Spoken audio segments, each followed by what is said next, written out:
9:17 on the morning show with Jeff and Will. We are back on this fine Monday morning. That's where we are right now. And joining us as she does every Monday at this time, it is the editor-in-chief of the Rockland County Business Journal at this time. Good morning, Tina Traster.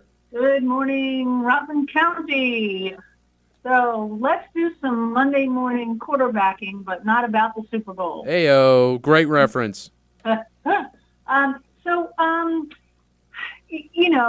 No matter where you are in this county, we all are seeing the increase of traffic on the roads. And we are also seeing the impact of development everywhere. But perhaps nowhere, I won't say that. Certainly it is being seen and felt and is a challenge in the town of Clarkstown. And it is a challenge for the so they think it's the planning board that is constantly faced with development proposals and feels that it only has sort of this single tool, which is the traffic study, to make its determination. Now, remember, in The Wizard of Oz, Dorothy is wearing those ruby slippers. So Clarkstown, or any planning board, is wearing those, metaphorically speaking, those ruby slippers, meaning they have a lot more power than I think they have. And they did something unusual last week, which we attended. Instead of holding their regular planning board meeting with applicants and whatnot, they closed the meeting down simply for, it was public, but it was simply to have their traffic consultants come in and kind of be their sort of proverbial fairy godmother to try to give them more tools to work with so that when applicants come before them, it doesn't just boil down to a conversation about traffic. Now, here's the part about the ruby slippers, okay? And if Clarkstown Planning Board would understand that they just sort of need to click their heels 3 times, they would understand that they do have a very powerful tool to deal with, and that's called a positive seeker declaration. That means instead of greenlighting projects as they typically do without a deep environmental look that looks at all the impacts of a planned development, what typically happens, and I think I've seen this across the board, is at the planning boards, the whole discussion seems to boil down largely to traffic when a proposal comes before them. Even if a project has noise issues, light issues, pollution issues, environmental issues, I think I can say, having sat through enough of these meetings across the county and particularly in Clarkstown, it's all about the traffic. And that's the thing, is that many developments and the planning board right now, and I think what spurred the meeting is they have very tricky proposals for West Clarkstown Road, Mountain View Avenue, Main Street in New City, and then 2 state roads, which we'll discuss that a little bit separately. But 303 and 304, run through the sort of 2 major arteries, and Clarkstown roads are like tributaries off those roads.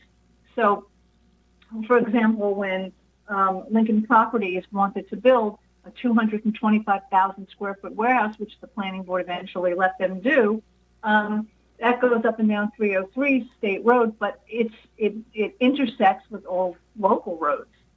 So the planning board, the way it generally works, in case somebody hasn't sat through these meetings, is an applicant will come to the town with a traffic study. And I can tell you, I've never heard an applicant's traffic study say anything but this will have no impact.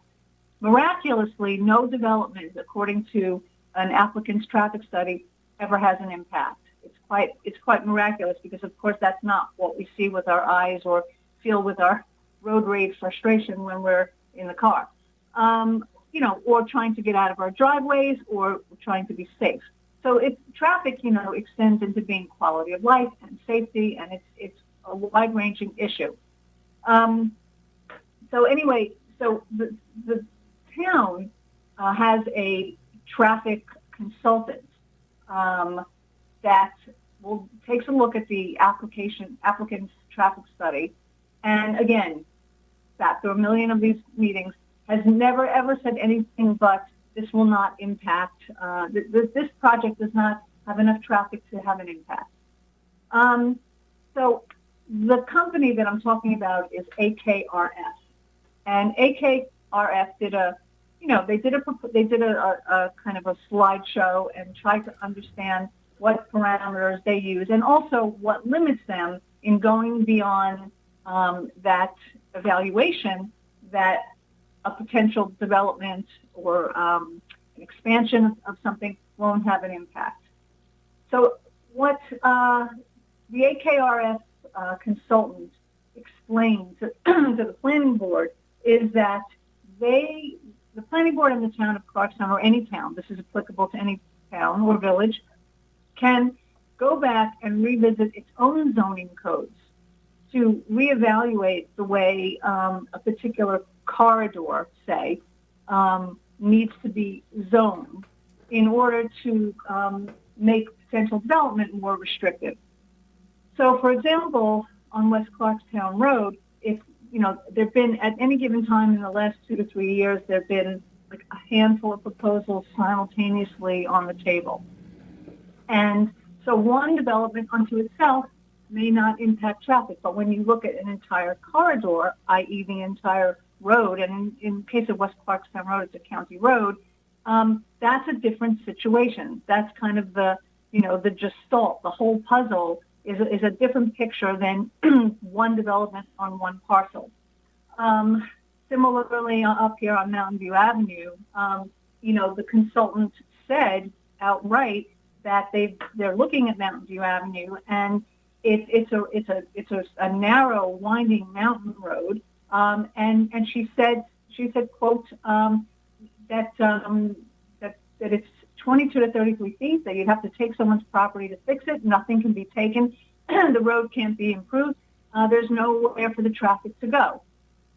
So she was telling Clarkstown planning board members that, like I just was saying, that they can use zoning, and the other thing that they can do is something called fair share. And in that case, developers share the cost to make the improvement. When Clarkstown rezoned the TOD, the transit-oriented development area behind the shops at Nanuet as a TOD, that whole swath of property, and they rezoned it, they baked in just that, so that when or if a developer comes to that area and wants to redevelop there, in that once industrial place, and they bring in 500 units of housing, which is what the cap is right now, that the developers share the cost of improving flow or roads or safety or whatever's needed, so that the town is not left holding the bag, and that these kind of traffic considerations are built into the future development of a big swath of land. In most cases, a developer is looking at, one parcel in a place that's already built, and they want to add to that built environment, it's difficult. But just to wind back up to what I really wanted to say here is, click those heels 3 times, and any town can use a positive seeker declaration, and that means that the applicant has to go back and do deep studies on traffic and all kinds of other environmental issues that all are part and parcel of an application.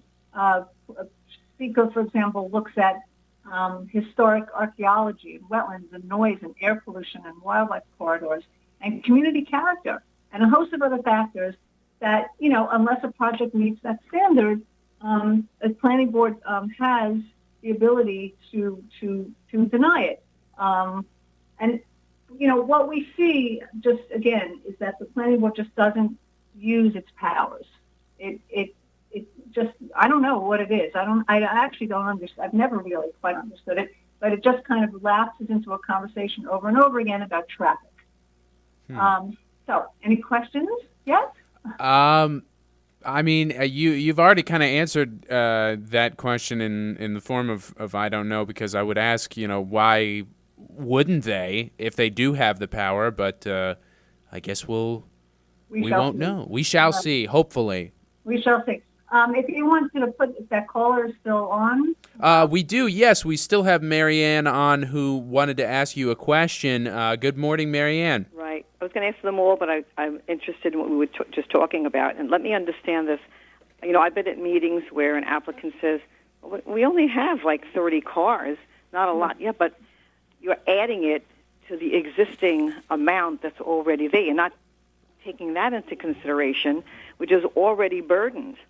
So It's not like you're just 20 or 30 cars. It's what it's adding to, and they don't take into consideration the whole thing. And the same thing with environment and flooding and the traffic is not just because it's a lot. It's a safety issue. If I'm, let me know if I'm wrong, but that's what I've been understanding. And I wanted to ask you about the mall, but we can talk about that another time. So I'm going to hang up and listen. Or am I right about what I was saying? That Did you want to, Marianne? Did you have a question about the mall? Right. I just wanted to know anything about February 26th, and I know that since they first went in, they were crying about taxes, and I'm just hoping that if you have any more information on it. I know George was on this morning, and did you see the story that we did about the story that we published on February 4th? Palisades Tax Challenge Trial set February 26th. Right, and about the February 26th hearing.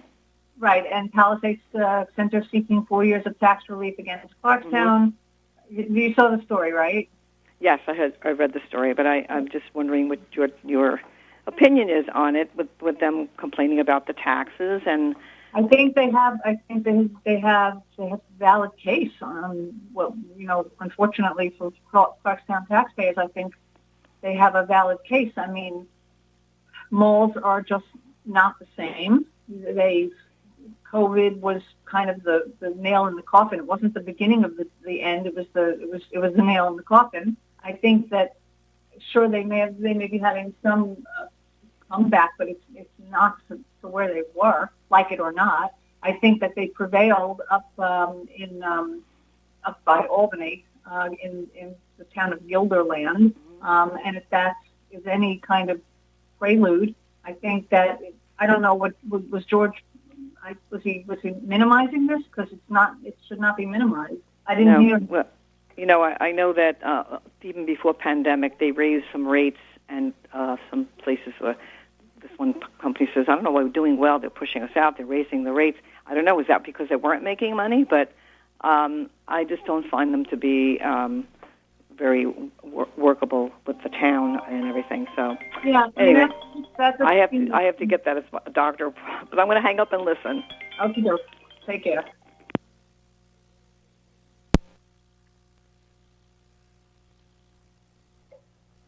Hello? Sorry there, Tina. I was screening a couple calls. You've spawned quite the interest from our audience this morning. If you have time, we can patch some through. Yep, I'm here. All right, great. First up is Gracie. Good morning.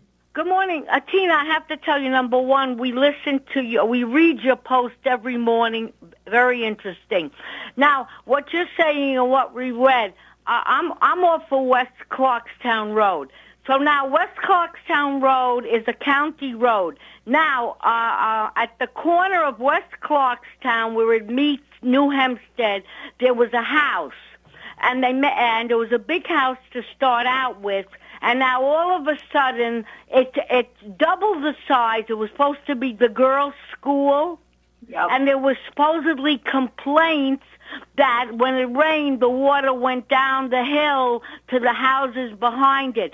Now that's Clarkstown property. how was that allowed to be done? And as far as West Clarkstown Road being able to take school buses, this whole thing, are those people on drugs on the board? And I want to know when the meeting is for the county, because I have to go and voice my opposition. Yeah, I mean, I'm going to just go with my metaphor, which is they've got those ruby slippers on, but they don't know it. The answer is seeker. The answer is a positive deck on projects that are complex, that are going to add flooding, that are going to add traffic. They have tools. Now, why they don't use them, that is the $64,000 question. I don't have the answer to that. I don't understand it. No. I just want you to know that what you write about is being listened to. So in other words, I have to complain to the county and I have to complain to the town, because believe me, that road is so narrow in West Clarkstown. And when you make the left turn going up the hill and making the left onto West Clarkstown from New Hempstead, you got to take it very tight or you're going to hit Here's the thing, Gracie, is that people need to have their voices heard. You're an engaged citizen. It's very easy to complain once something is already done, and it's too late. But my advice to people, always my advice to people, is get involved, be involved, and be heard. Send a letter, make a phone call, send an email, and definitely show up to meetings. Yeah, thank you, Tina. You're 100% right on that one. But everything goes so fast. They say they're studying it, and then you close your eyes for a second, and the study is finished. Thank you again. I would say that's not actually true. There's always at least two public, at least the public hearing is usually kept open for one or two more sessions. There's time. I got to be a little more conscientious. That's all. All right, okay. Do that. Thank you, Gracie. Thank you. One more caller. We got Gordon on the line for you. Gordon, you're on with Tina Traster. Good morning, Tina. I too read your post, and it's an eye-opener. I encourage listeners to, if you can't find it, you tell people how to get on board with your daily postings. And Gracie's right, and that's just West Clarkstown Road. I think part of the problem is, and it's complex, and there's so many different municipalities in Rockland, and one municipality doesn't think about the effect it's going to have on the region. But you would think most planning boards and ZBAs would have people with expertise, architects, engineers. I believe every board should have a firefighter on board to consider, fire safety, and it doesn't happen. Usually, I don't know about Clarkstown boards, but it's usually people who have an interest in politics, and they're looking to, get their foot in the, into the political arena. But they should get people that have serious expertise. Maybe a landscape architect can answer questions on drainage and things of that nature. But the traffic post that you put up this morning really hit home.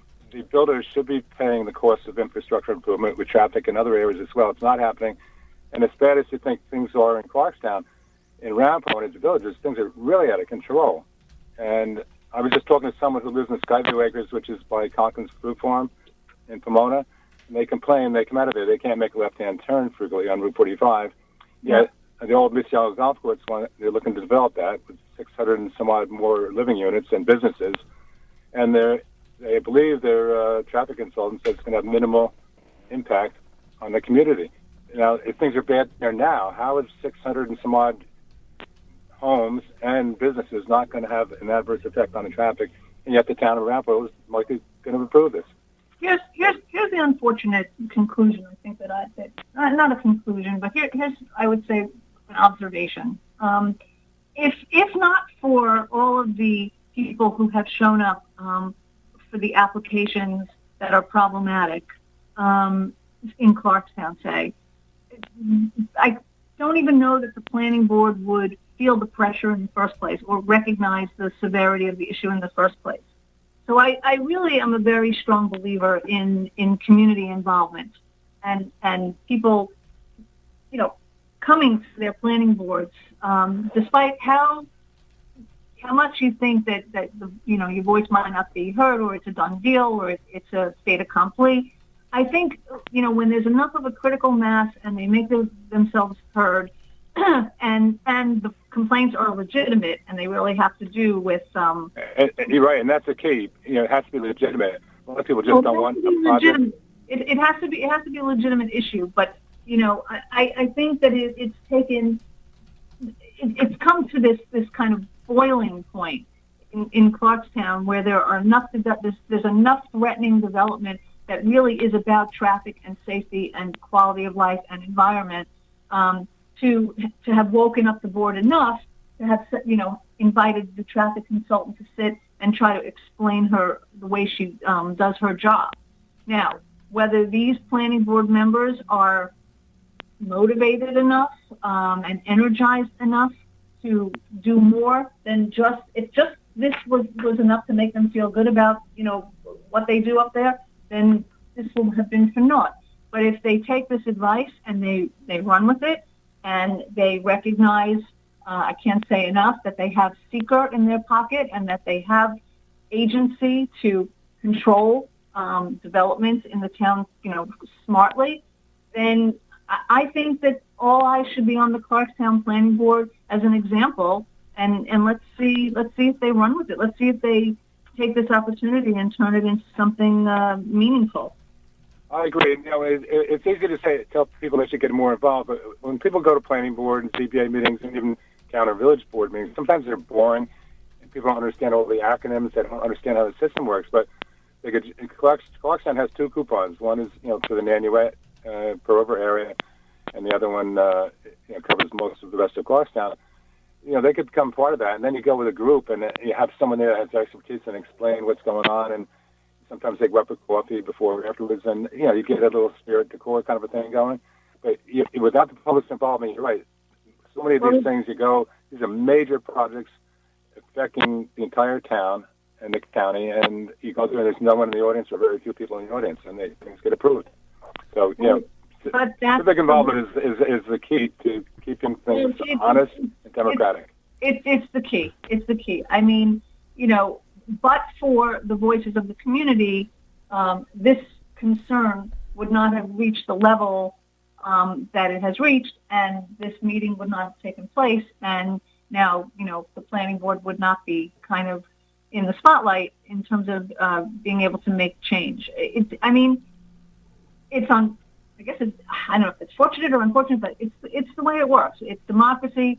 The citizens have power. We too have those red slippers on, but it's going on Facebook and making a comment is not the same thing as trying to have a say in what happens to your community. I mean, how many people do not grouse these days about all of the added traffic and the potholes and the shapes of the roads? And if you read the story, you also know that now there's an $850,000 study that's going to about a 2-year study from 303 and 304 in the span of Clarkstown to try to figure out how to get the New York State Department of Transportation to pay for all kinds of improvements. So we'll see where that goes. But still, the development pressure bears down, and all eyes on the Clarkstown Planning Board. Will it take what it's learned and turn it into something better, or which is